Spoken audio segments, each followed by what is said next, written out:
Hi folks, I'm Lu Huang. This is my first video in YouTube, and I'm very excited to be here to introduce you a great short story collection from China, Moses on the Plains. Its English version will be published in the US this spring very soon. It's one of the most famous short story collections in China these years, and the short story with the same title as the collection, Moses on the Plains, has even been adapted to a movie in China.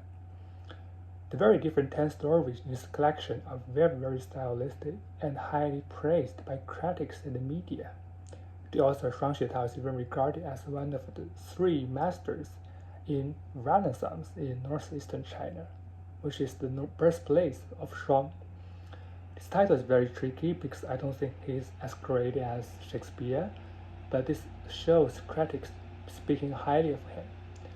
I have read this book for 2 or 3 times, and I really recommend you to read it. So about the book, first I want to introduce you the time and space background, because they're sort of Chinese unique experience. I hope to tell you about them before you read the book to help you better understand it. Firstly, the time background. The time for most of the stories in this collection are set at 1980s, 90s, and early 21st century, the first 3 decades after the Chinese Cultural Revolution.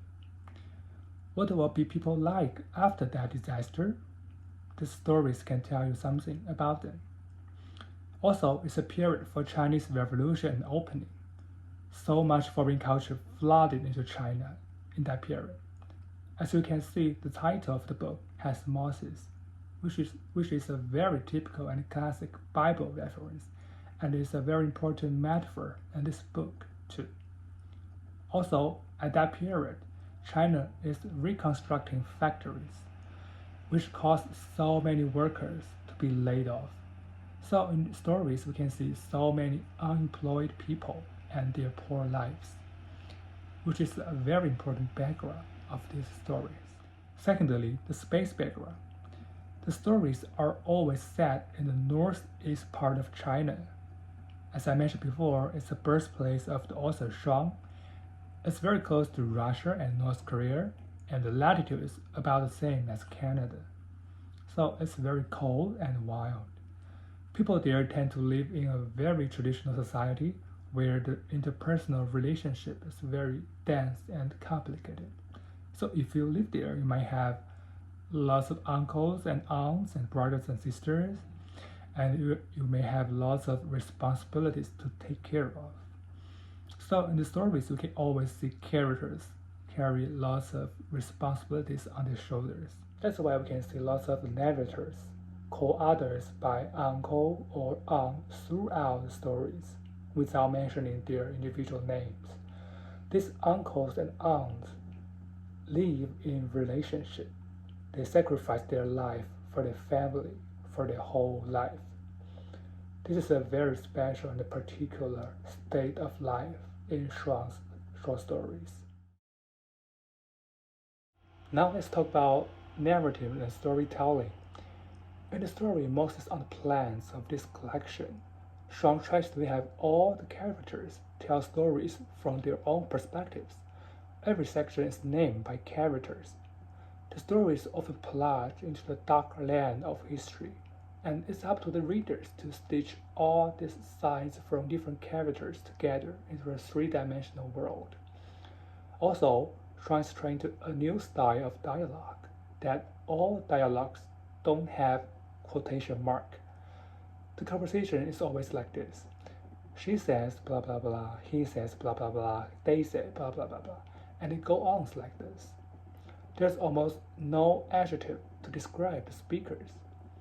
How do they speak is up to the reader's imagination. These conversations are all within the plot and the narrative. We can often see a whole big paragraph consist of dialogue and plot and description together. I think in this way, characters are more likely to make us feel that they are speaking in darkness or in private, rather than speak on the stage with quotation mark, with spotlights. Yes, I think quotation mark is putting speakers on the stage for readers to look at it, but Shuang doesn't use this style of dialogue, which is very interesting. Shuang's stories often originate from relatives, parents, friends, and news, and himself, so they have a valuable quality of authenticity and emotional warmth. Shuang is committed to revealing the stories under the eyes of history and memory to show how the humble people struggle under the huge impact of fate, politics, and globalization. His voice is particularly accurate and cold, and many stories will stop in an abrupt or sudden way that readers tend to feel confused. Why does the story stop? But this power also invites the readers to stay in the story and the narrative as long as possible. These abrupt endings of stories break our inertia of making sense of art and throw us into a black hole to feel a sense of loss and shock.